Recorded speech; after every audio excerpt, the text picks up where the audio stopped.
You're watching The Experience, Comic Culture and Sales, streaming live daily to Facebook, YouTube, Twitch, and Twitter. Hey everybody, it's our first show back from Thanksgiving, and I never like to start a show this way, but we do want to acknowledge the passing of an actor I really liked. His name is Clarence Gilliard Jr. You probably know him. Probably the biggest role he's known for, of course, is on Walker, Texas Ranger. He was basically the sidekick of Chuck Norris, but he was also on the TV series Matlock. He was in Die Hard, and he was in Top Gun. Now, Top Gun, of course, he played Sundowner, who was in the famous "You Lost That Lovin' Feeling" scene, which everybody's talking Top Gun now because it just came back into theater. I mean, hell, they just announced it's going to be back into theaters this weekend. But he was in the 1986 Top Gun movie. He was in the 1989 Die Hard as Theo, and he passed away today at the age of 66. Now, his cause of death hasn't been given, but he has spent the last few years at the University of Nevada, Las Vegas, where he was a professor of fine arts. So he moved into the academic field, and we are sorry for his passing and condolences to his friends, his family, and his loved ones. So let's go ahead and get this thing started. We'll be right back with the Dan Wickline Show.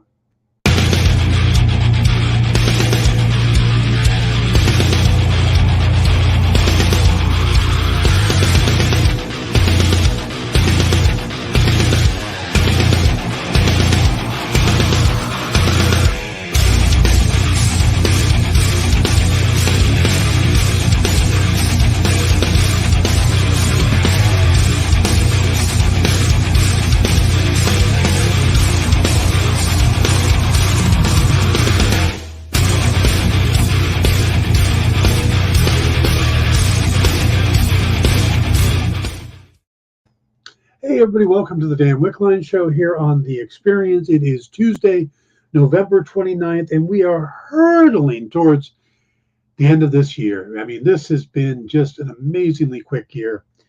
We've got a few things to talk about today, but before we do, I just had a flashback memory of the movie Top Gun always sticks out to me for a couple of reasons, one of which was it was the first movie I ever went on a date on with. Yes, I am old enough that my first date was back in 1986. I went with a young woman named Anne, who I knew in high school and then didn't talk to, and she reached out to me about a year ago, and now we're friends on Facebook again, so that's kind of weird. But so she's living out there in Illinois, and so it's kind of ironic that after all this time they make a sequel to the movie we went on a date with so many years ago.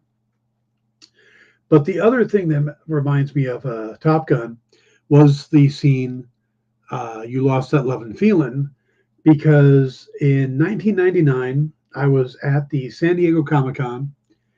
We had a table. We were in this very unique area because we were right behind CrossGen Comics. It was their first year ever displaying, and they had the end cap. We were directly behind them, and we had Hurricane Comics across from us before, and that's the weekend they signed their deal with Image. So books like Violent Messiahs and Chassis, it was Tone Rodriguez, Josh Dysart, and them. Next to them was Don McGregor, who's best known for his run on Black Panther, and then a few other people down the row. It was a pretty interesting row.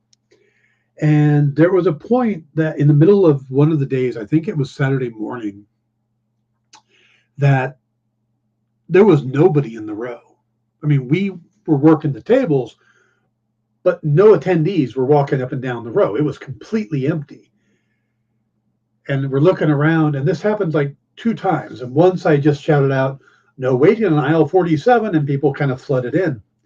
But when it happened a second time, I was sitting there with an artist friend of mine named Jason Krager, and we were tired. We were kind of punchy. We had stayed up very late the night before, and I just started with the "You never close your eyes anymore," and just went from there. And Jason joined in, and then when we got to the chorus, all the people on the road joined in, and we had this very loud moment of singing "You Lost That Lovin' Feeling," and it got everybody's attention. They kind of came over and filled the aisle. It was one of those neat Comic-Con moments. So, all right. Today we're going to talk about, well, the big thing we're going to talk about today is the Guardians of the Galaxy Holiday Special that came out Thursday night, Friday. Oh, hey, cool. Good to see you. That was a lot of fun, but we're gonna talk about a couple things news-wise first.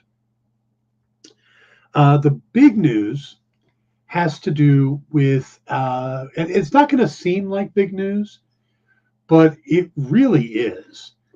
Legendary Entertainment, who has been kind of partnered with Warner Brothers for years and years. I mean, the Christopher Nolan Batman series, Legendary was part of that. The Superman movies, Dune, the Godzilla stuff, all that stuff was Legendary working with Warner Brothers. Well, they have cut ties with Warner Brothers, and this doesn't, there's a few things still in the works, like a Dune sequel, things like that, and the Godzilla franchises, but those are eventually going to end and things will move over. Well, now they've got a new deal they've just formalized with Sony. Now, this is really interesting because the thing that caused the split was the decision by Warner Brothers to release Dune and some other movies day and date onto HBO Max. They did it without really talking to anybody. And this was similar to what Disney did to Scarlett Johansson with Black Widow. But this affected Dune in a big way because they opened it in the theater and on HBO Max, and most people didn't go to see it. And Dune, if you haven't seen it, is a gorgeous movie. It's really well done. It's done at a better pace than there was the previous version of it with Kyle MacLachlan and Patrick Stewart and Sting, which is a great movie, but it's everything condensed into a 2-hour movie. This is, I think, longer and only a portion of the story, so it's a much easier understanding. And I really enjoyed watching it. Timothée Chalamet, Zendaya, Josh Brolin, Oscar Isaac. I mean, Jason Momoa. It's a great cast, but it didn't get the box office that it should have because Warner Brothers dropped it onto HBO Max because they were like, well, it's not going to make any money because there's nobody in the theaters. Dave Bautista. Yeah, Bautista. Yeah, I mean, it's just, like I said, it's a really good movie, and they're doing a spin-off series now, and they're going to do more movies. But hey, Mark, good to see you. But this really upset Legendary. Now, if you're not up on Hollywood and how it works, Warner Brothers is a studio. Legendary are backers. They're the money. Warner Brothers doesn't have a lot of cash to just make movies. So they make these deals with these backers, these production companies and stuff like that. Legendary is a big one. That's why Legendary is involved in most of the DC movies because they back it. And then they get their cut. Well, if Legendary's leaving and Warner Brothers has already been in a spot of financial trouble, they've cut back the number of movies they're releasing because they don't have the money to put out the advertising budgets and stuff to do them right. So that's why there's, is what they're saying is why they're just doing tentpole movies and stuff like that, because they need to make their money back. That's why there's been a lot of movies being cut.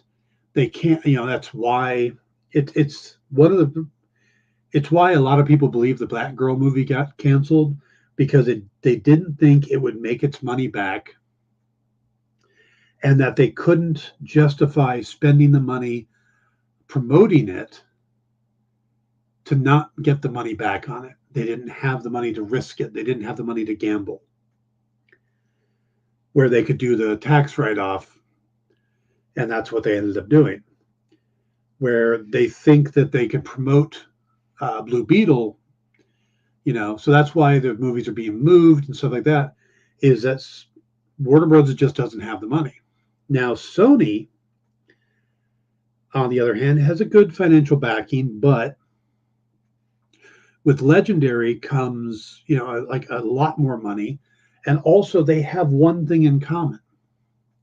They have no interest in a streaming service.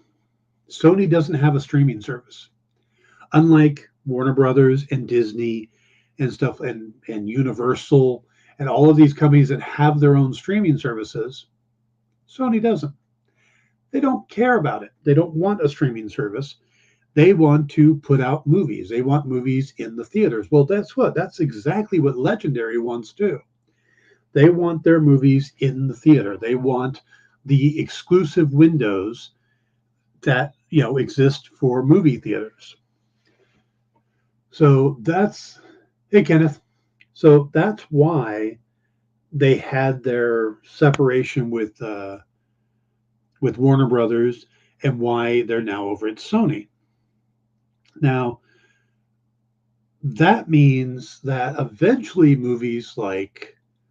properties like Dune and the Godzilla movies, the Monster Universe, those things are more than likely to move over to Sony once their existing deals with Warner Brothers end. So they're not doing anything new, and they just have to work out these, finish up these deals, and then Sony's going to be over on its own, or they're going to be Legendary is going to go over to Sony.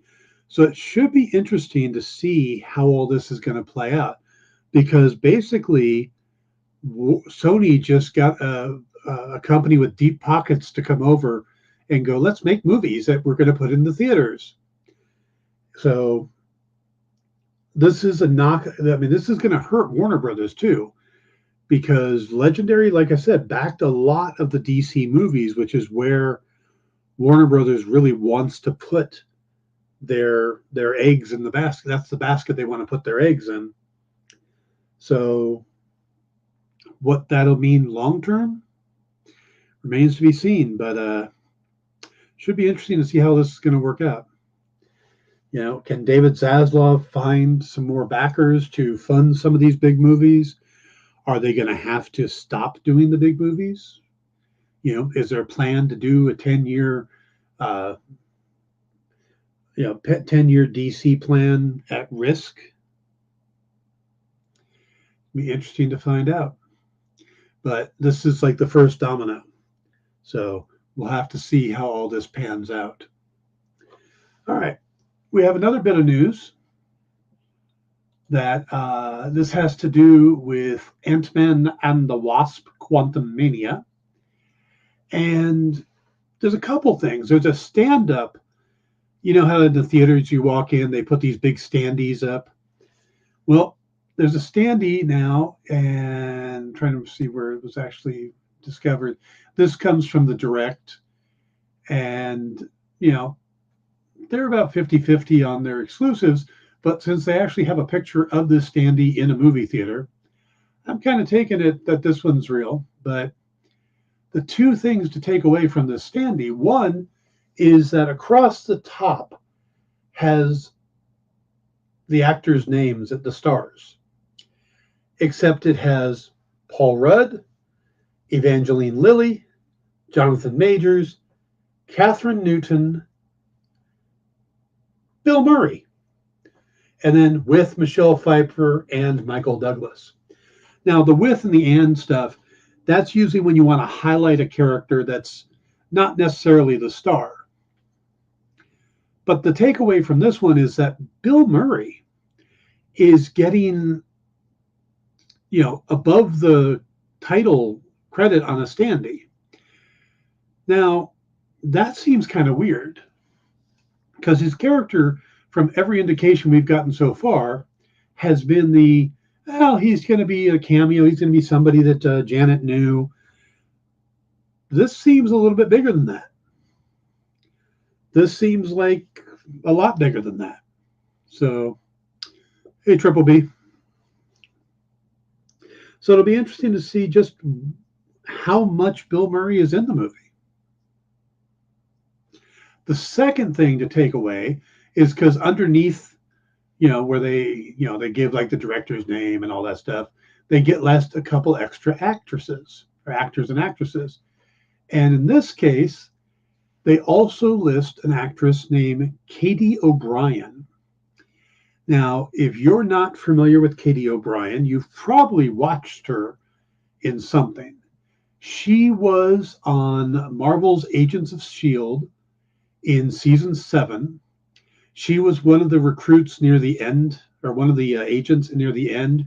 She was originally recruited by Nathan Malik, who was played by, or Nathaniel Malik, who I believe was played by Powers Booth, if I'm remembering correctly. But I think his son was in it too, so I don't remember if that's the father or the son. But so she was on a few seasons of Agents of S.H.I.E.L.D.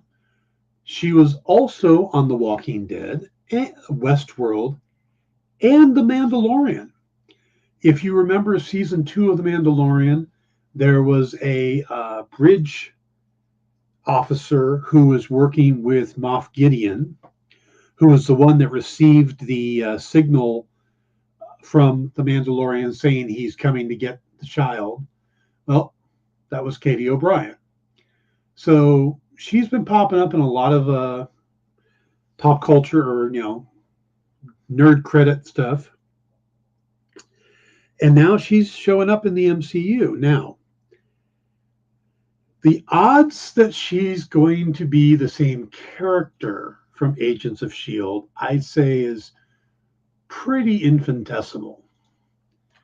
I don't see it. I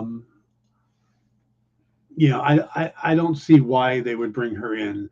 I mean, of all the characters you could bring in from Agents of S.H.I.E.L.D., Agent Kimball is probably not the one you would go after. I'm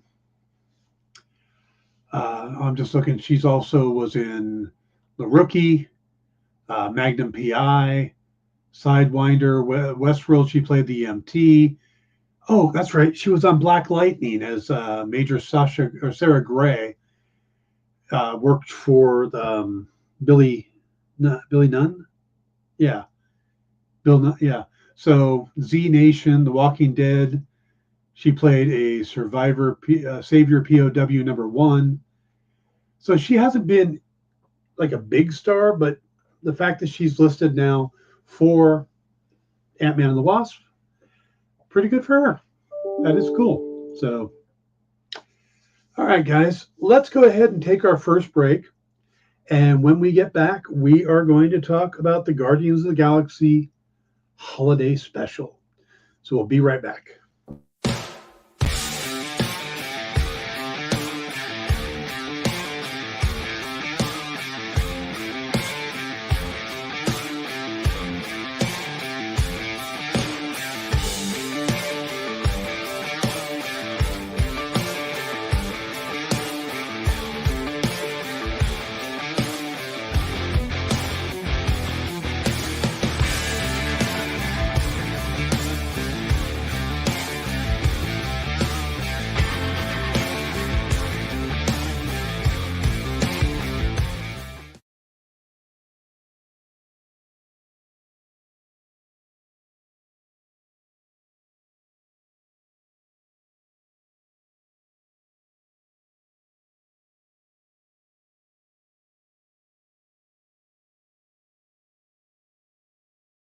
Who would win, Batman or Superman?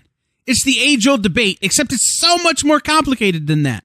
Nerdcular Warfare every week on The Experience is your chance to debate other nerds in the questions we've all been asking for years, except we take those debates and turn them up to 11. Go to bit.ly/EXP casting or scan the QR code to be part of the show.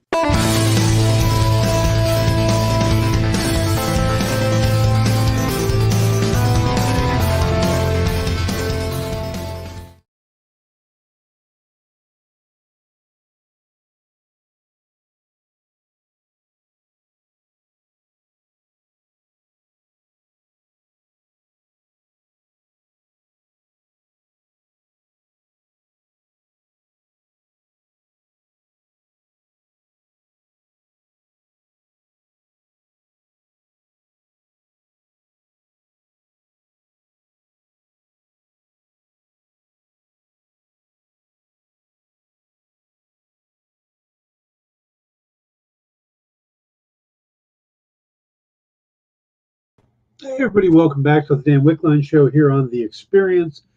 We are coming close to the end of November, beginning of December. I hope you guys have started your Christmas shopping, Black Friday sales and Cyber Monday sales and all that stuff. I think I'm just about done. I started on Friday, just sitting here at my computer, and not only do I have, I think, everything but one thing left I have to buy. Hey Ed, good to see you. I have one thing left to buy, and I have a couple things to make because I will be crocheting a couple scarves and hats and stuff for gifts this year. But yeah, so and all of it's been delivered already. I think I have one item still left to come. So it's pretty amazing how quickly they're getting that stuff out. But there's some great deals out there, and some of the Cyber Monday stuff is carrying over. So, don't wait too long. Get your stuff. Also, remember, go to your local comic shops. A lot of them have gift certificates if you're buying something, or pick somebody up a graphic novel that you think might entice them into reading comics. There's some great stuff out there that can get people's attention when they don't even know. For instance, if you have a friend who loves the Dresden Files, if they're big fans of the Dresden File books, but they've never read the Dresden File comics, you could pick them up the omnibus. And most Dresden File readers don't realize that the comic books are canon to the series, and things that happen in the comics are even referenced in the books. I was reading one of the latest novels, and it talked about a scene that took place in only the comics. So if you are Dresden File fans and you don't read comics, you're missing out. And these are the type of things you can do. You could pick up these books and stuff and try to bring the readers over. So book readers, there's plenty of stuff out there. There's Brandon Sanderson's White Sands series. Sanderson's popular for having finished the Wheel of Time books for Robert Jordan, as well as his own Mistborn series and his Cosmere stuff. White Sand is a unique series that you can only get in comic book form. So, and there's other stuff too. If they're fans of Godzilla, there's plenty of great Godzilla comics. We'll be talking about one tonight on In Stores this week, a Gigan battle with Godzilla. So check out your local comic shops and you pick up some gifts. Also, plush figures, toys, hats, apparel. Go Christmas shopping at your local comic shop. All right. Before we came back, there was an ad for Nerdcular Warfare. And if you didn't catch the return of the show on Friday, I was on. And as much as I don't like the name of the show because it's a tongue twister and hard to say, I was on there with Kyle and I think it's Mark from Nerd News Now and Brainy who does our dance party on Saturday nights, and Miss Jen was our host, and we had a little battle where we took the cast of sitcoms and put them into different situations and just try to explain who was, who would be better in that situation. It's kind of a hard game to explain, but once you watch it, it's a lot of fun. And I enjoyed playing it. I was surprised how much I enjoyed playing it. But it's not normally us, the hosts on the shows. This was a special, and we gave the prize money to charity. It was actually split between two people, and the charities that were picked were Comics for Vets and the Hero Initiative. So, but if you like this kind of stuff, watch the show. But you guys could be on the show. We have a way to do that. There's a URL you can go to for casting. Hopefully Jay can grab that URL and throw it up into chat. But we're looking for people to be on the show to play the game, and the winner usually gets a $50 gift certificate to Space Cadets, Miss Jen's shop, and you can online and get some new books and stuff. So you spend about an hour or so, you have some fun, and you get comic books out of it if you win. And if you lose, well, you have a good time. So you guys check it out. Let's see Triple B and Kenneth and Ed and Mark and stuff hop up on Nerdcular Warfare.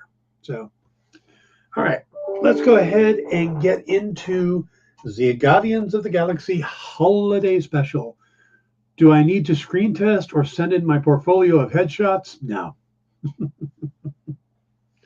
No, it's more like going on The Price is Right, I think Kyle does the casting too. So you just slip them, I say slip them some money, but just give them a condolences on Ohio State getting their ass kicked by Michigan over the weekend, and he'll probably get you on the show. But don't mention Edwards or Biaka Batuka, and you'll be fine. Yeah. Is it a trivia contest or what is it? Okay. The show basically, let me give you the scenario. Since the show's already aired, I can give this one. I went up against somebody and they said, okay, you get two casts from a current sitcom and an older sitcom. And they gave me like MASH and The Office. And they said, you have to survive a nuclear holocaust. Why would your characters survive the nuclear holocaust better than, and whoever I was going against had like Maude and Sex in the City or something like that. And you basically argue back and forth. So yeah, that's what it was. So you spend about a minute coming up with reasons why your group would be better. They spend a minute saying why their group would be better. You get another minute, they get another minute. And then Miss Jen and the two other contestants give points and back and forth. And you end up playing against each other of the contestants. So it's a B. Arthur is automatic win, though. You would think, but yeah. Actually, what's funny is I was trying to be cute and get cute points. So, and this is why this is still on my desk. I grabbed my teddy bear, and then they gave me MASH, and my answer was Radar O'Reilly was the reason why that particular one would win, and having the teddy bear really helped. And my opponent went, "Wait, did you know? Is that why you had the teddy bear?" I'm like, "Nope, had no idea." So trivia, it's not answering trivia questions, but having a good knowledge of pop culture helps. And it's not always sitcoms. I mean, sometimes it's comic book characters and stuff like that. So most of the time it's comic related. This was a special one, like I said. But yeah, just check out the casting and see if you can go on. I think it's a lot of fun.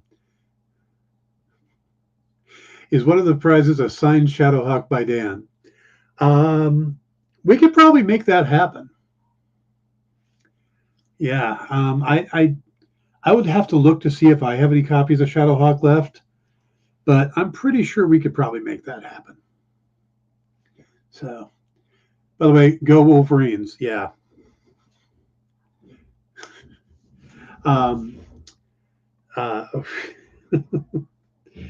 Yeah, I used to know a guy who was a big Ohio State fan, and we used to bet. It was the only a college game I'd ever bet on. It was only with this one guy. I would always take the Wolverines. And the last year we bet on it was the year that they had a running back named Tamunga Biakabatuka, who went for like 500 all-purpose yards against Ohio State. And I worked with the guy. So anytime after that, I would leave phone messages. I would leave them as Tamunga Biakabatuka, just to torture the guy.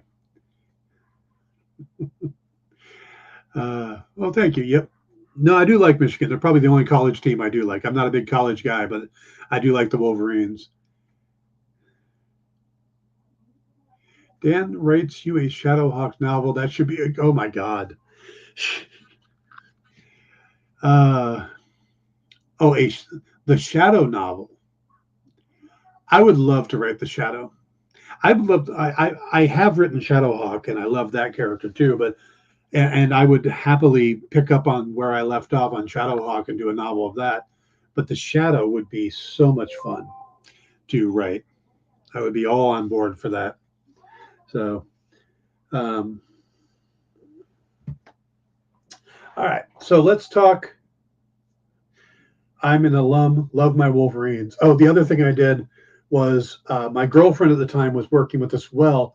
She was his assistant, sat right in front of him. So I bought her, she had, Biakabatuka got drafted by the Carolina Panthers, which is my favorite pro team.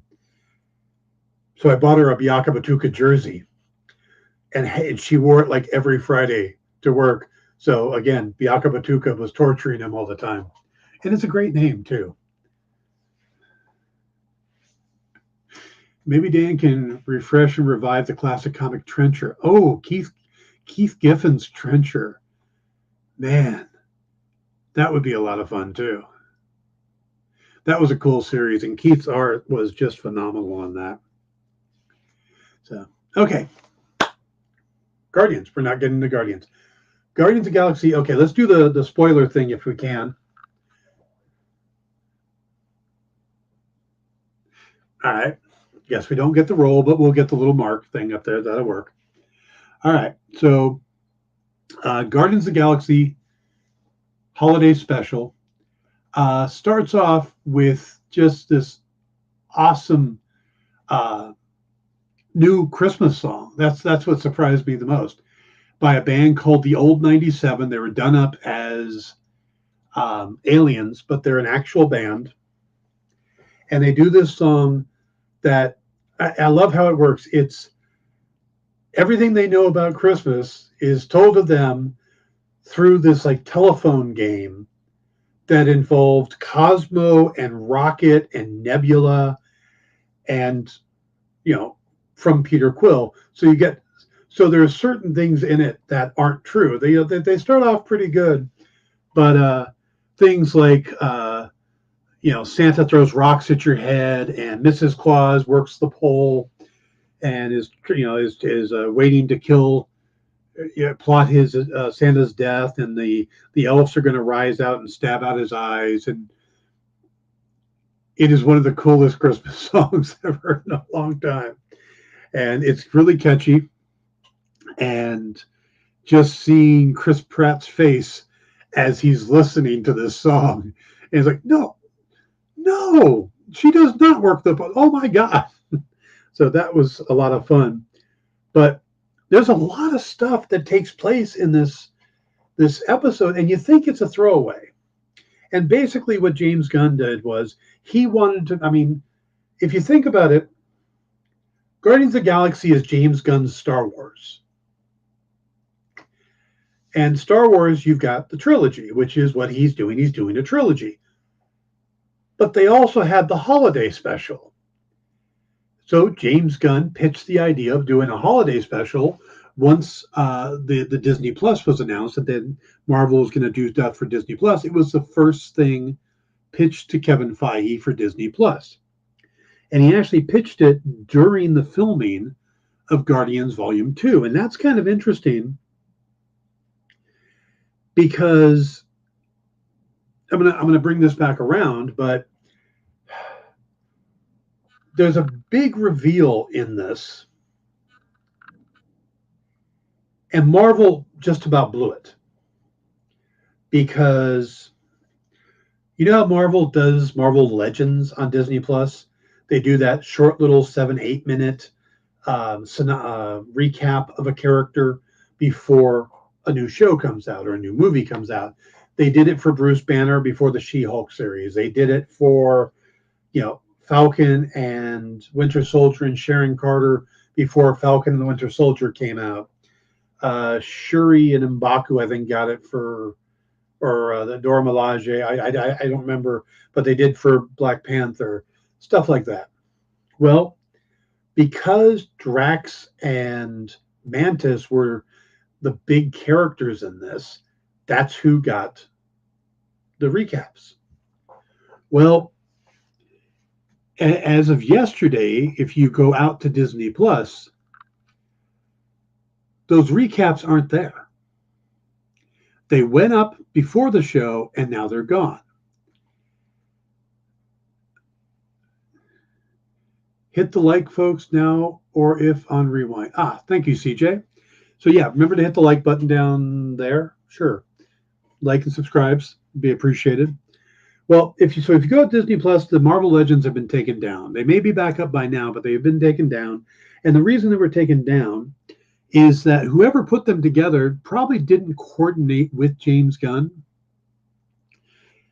because they included the deleted scene from Guardians Volume 2. And in the deleted scene is Drax and Mantis talking, and Drax is trying to figure out why Mantis doesn't tell Quill that she's his half-sister, that she's also a child of Ego.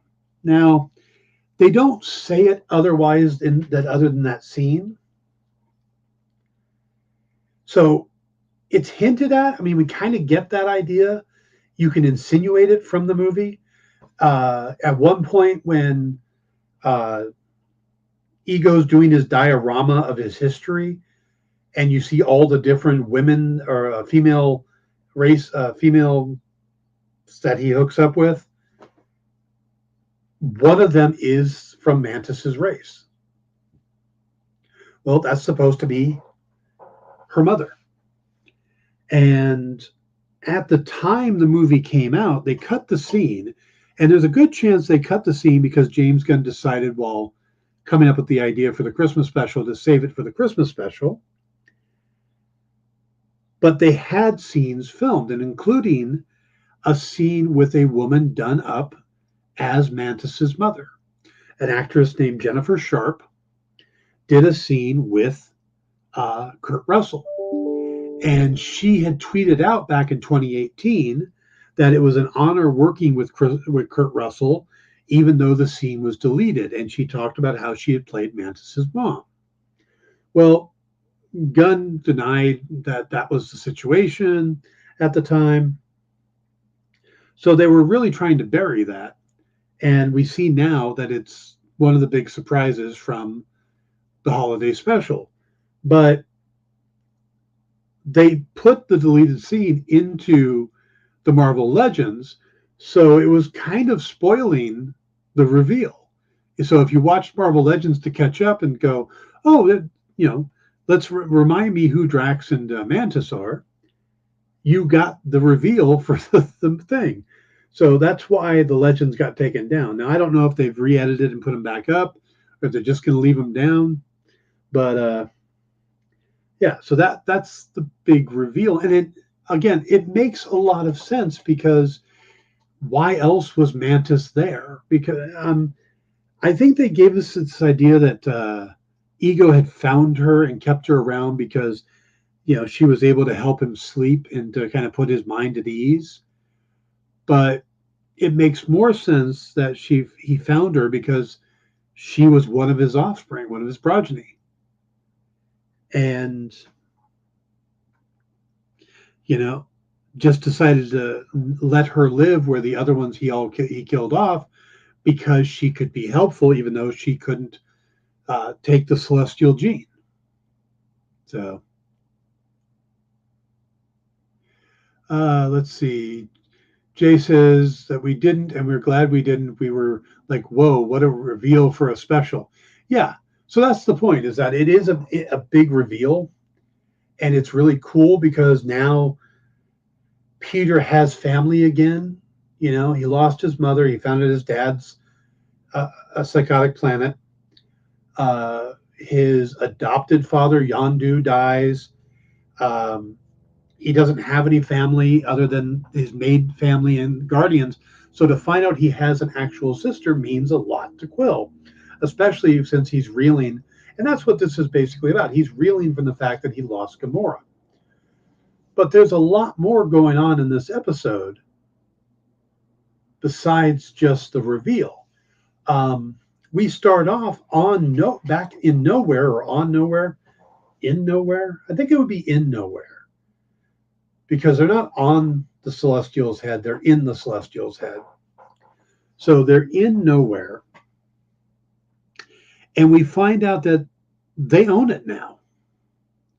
They bought Nowhere off of the Collector, which goes to tell us, hey, the Collector's still alive.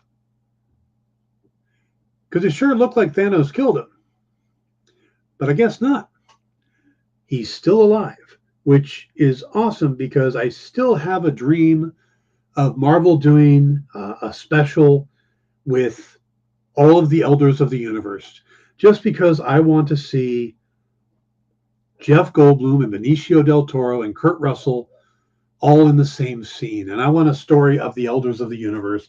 And I want to see a bunch of other eclectic actors brought in to fill out the roles of the Elders of the Universe. People like Mark Hamill, William Shatner, just actors that you wouldn't think of that aren't going to be, get their moment in the Marvel Universe as members of the Elders of the Universe, these pop culture icons. Bruce Campbell's been in now, but I would love to have had him as, maybe the Contemplator or the Gardener, those type of characters.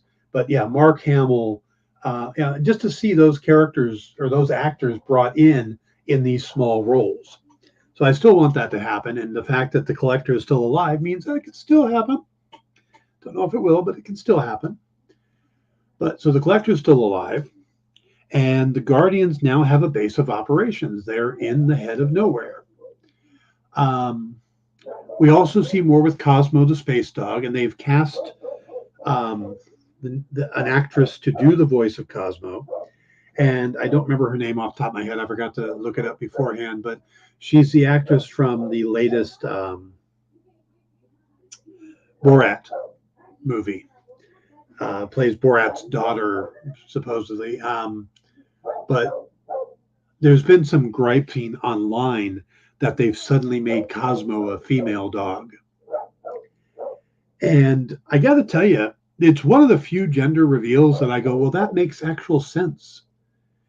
Because Cosmo is supposed to be a Russian dog, a Russian cosmonaut dog. And in the history of Russia, when they were launching dogs into space, only one did not return. That was their original dog they shot into space. The dog's name was Laika, Laika, a female dog. And, she died in space. Maria Bakalova, thank you. That's who's doing the voice. So it makes sense in history that the dog that's out there, the cosmonaut dog that's out there, would be a female dog. The sad thing is that for a lot of years, the Russians were saying that the dog passed away from oxygen deprivation, which is sad. But oxygen deprivation, eventually they run out of air and they just kind of fade out in unconsciousness and die.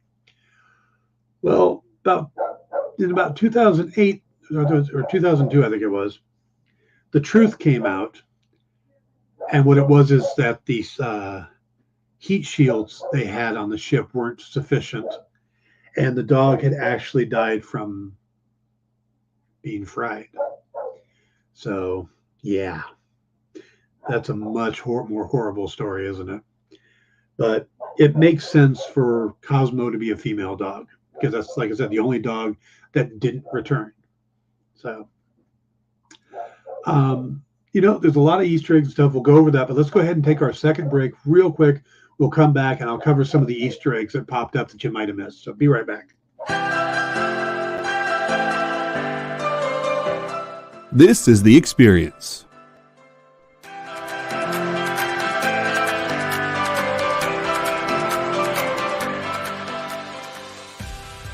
Good afternoon, everybody. Hey there. Hi there. Hello there. You're as welcome as can be. Hi, I'm Nancy McCann. Welcome to Friday Night Live on The Experience. Welcome, everybody. It's Fat Jack's Comic Crypt. Brendan, Al, Jason, hanging out. There I am. Welcome back to Kicking It with Henry, folks. I am your host, Henry Kumpa. It's great to be here with you guys. So we are going to talk about books that are in stores this week.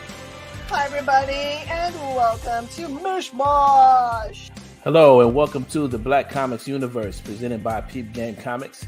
And you gotta love it that the first people in the minute to skim it are creators. Up, everybody! Welcome to another Wednesday Warriors. My name is Joey Galvez, and this is my pal Ambrosia. Hey, everybody! Welcome to Space Cadet. Hey! What's up? Welcome, everyone, for another episode of I Must Ask You a Question. Hi, everybody! Welcome to Nerd News Now. Hey, this is Rex. Welcome to Comic Collectibles. Hey, hello, all you happy people. Welcome to the Dan Wickline Show. Hi, everybody, and welcome. This is the crazy show that we do on Thursdays called What's in the Box? What's in the Box? Comic culture and sales.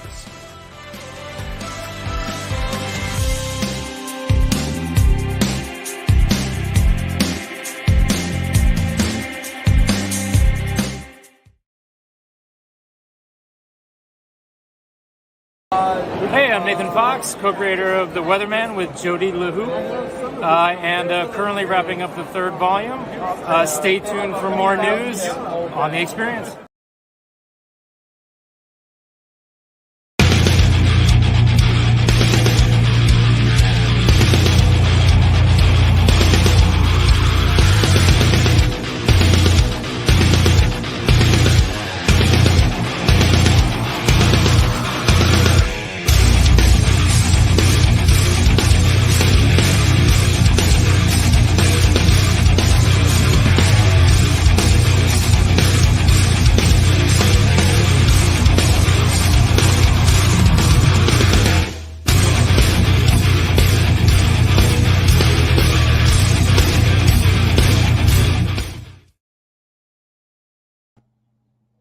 There I am. Hey, everybody, welcome back to the Dan Wickline Show here on The Experience. And remember to stick around on The Experience tonight. Now, tonight we've got our standard lineup, sort of. We've got a Minute to Skim It with Miss Jen, the crew from Space Cadets, going over the latest books. They grab them off the shelf, they read them real quick, and they tell you what they think. That will be followed by Kyle, Jay, and I doing in-stores this week. Kyle hasn't had a chance to read the books. I think he's still crying from the Ohio State loss, but he will be on the show hosting. And Jay and I have read all the books, and there's some great books this week. There's a new James Bond. There's a new Unbreakable Red Sonja. The Roadie.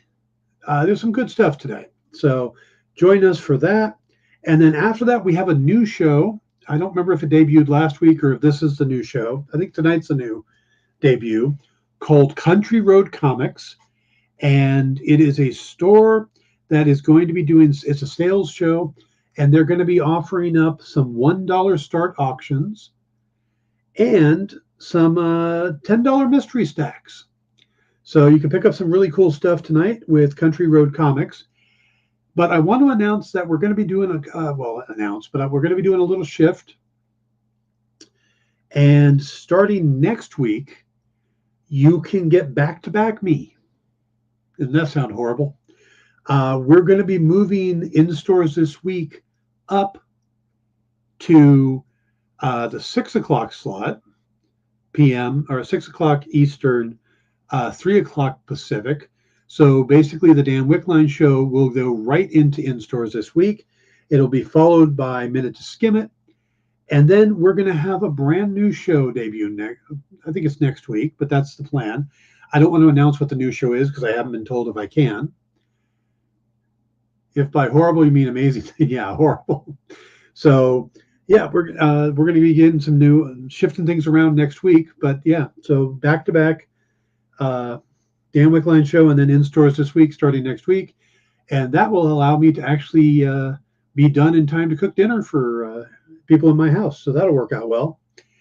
Okay, so let's get back to what time we have left to the Easter eggs from the Guardians of the Galaxy Holiday Special. By the way, I should say I absolutely loved this special. It was hilarious. It was heartwarming. Kevin Bacon was fantastic. The music was great. All the music choices. James Gunn just picks great music. But some of the other Easter eggs, if you watch closely, you'll notice there's a bunch of movie posters in the background. And unlike when he was doing them for Guardians of the Galaxy Volume 2, where there were going to be movie posters that had Nathan Fillion in it, they've gone a little more MCU related. And all the movie posters, Preston says, Bacon makes everything better. I have to agree with you, Preston. But they're all Kingo posters. So they tie into the Eternals, and Camille Nanjiani. So I thought that was pretty cool. But one of the posters is for, and I can't remember the name of the movie now, but it's like the third movie in a sequel starring Kingo. But the second one in the series had Nathan Fillion as Simon Williams in it. So even though we didn't see that one, it was cut from Guardians 2. They're kind of continuing that on. Jay says having this and Wednesday in the same week was just chef's kiss. I haven't watched Wednesday yet. I definitely want to. I've been hearing great about it. So we get the Kingo stuff. I loved when they're on Hollywood Boulevard and they get the Avengers cosplay and she thinks it's actual Steve Rogers. But my favorite part in all of that has to be the GoBot and the fact that Drax's cousin was killed by a GoBot, which means that GoBots are canon to the MCU. That surprised me. I know it's a throwaway, and it's probably never going to happen. Nothing is going to happen with it. It's just James Gunn doing a joke, just like something else that happens later on. But I love that. We get some cameos by some people from The Suicide Squad, the other James Gunn movie. Flula Borg played the bartender who played Javelin in The Suicide Squad. And when we see the map to the stars that have Kevin Bacon and what's his name? Paul Michael, the guy that played Zach on Saved by the Bell. But there's also John Cena and Margot Robbie on the map, which I think is great, who are also from the Suicide Squad.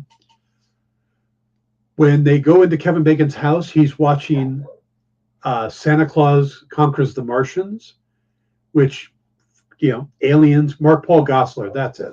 I kept wanting to say Paul something Gosselaar and couldn't flip it around right.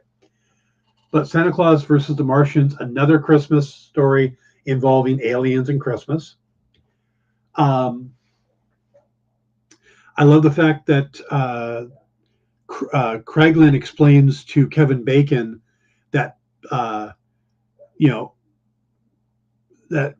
Peter loves Kevin Bacon because he saved an entire universe by dancing.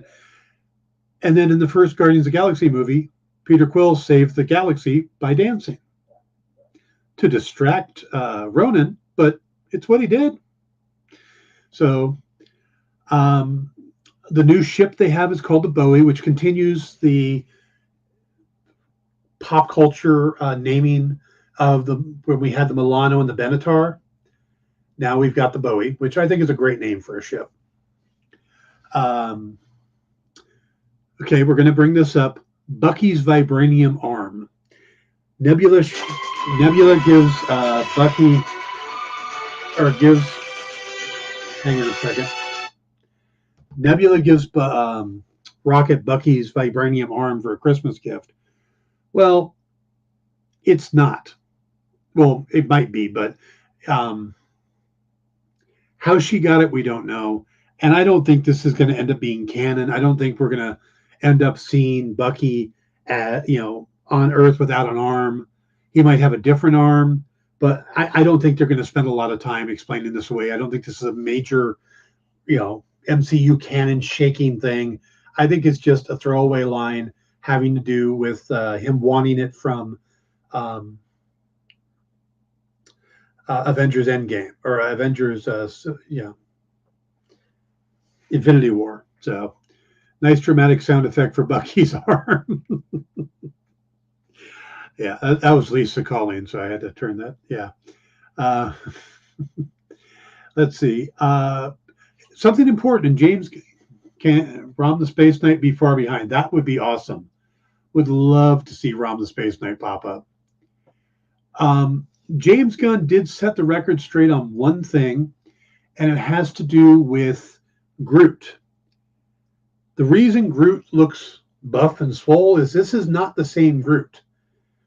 He's not the same character. Gunn says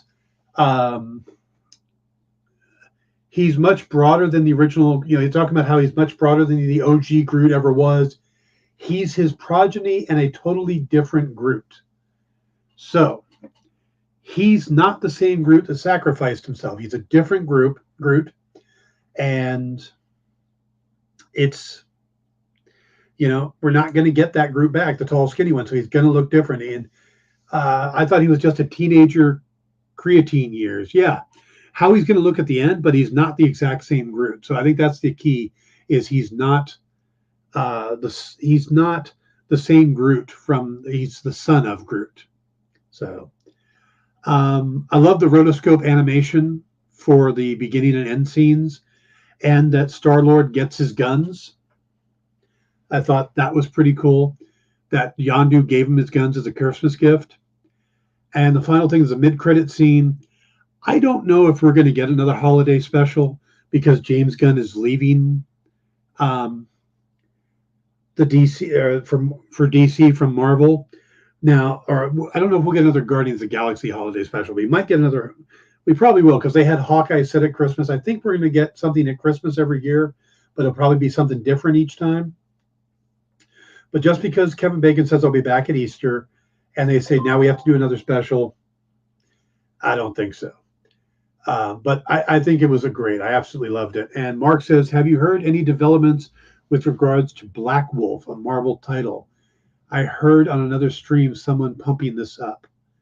I have not heard anything about Black Wolf. So let me look into that. I'll do some digging and check some sources, and I will, hit me up tomorrow, and I'll see what I can find out. Okay. Preston says, I hope they don't end Guardians with Mantis marrying Groot. Wow, I wouldn't even have thought of that. I kind of expected her and Drax to hook up, but definitely not her and Mantis and Quill can't hook up now. That would be wrong. Jeez. All right, guys, we're going to end the show there right at the nick of time. Remember, we got an hour break, but then come back for Minute to Skim It in stores this week and the debut of Country Road Comics. And I will see you guys tomorrow. Have a great one. Get the inside scoop on everything happening at the experience every week. Join our mailing list by scanning the QR code at the bottom of the screen and then watching your email inbox.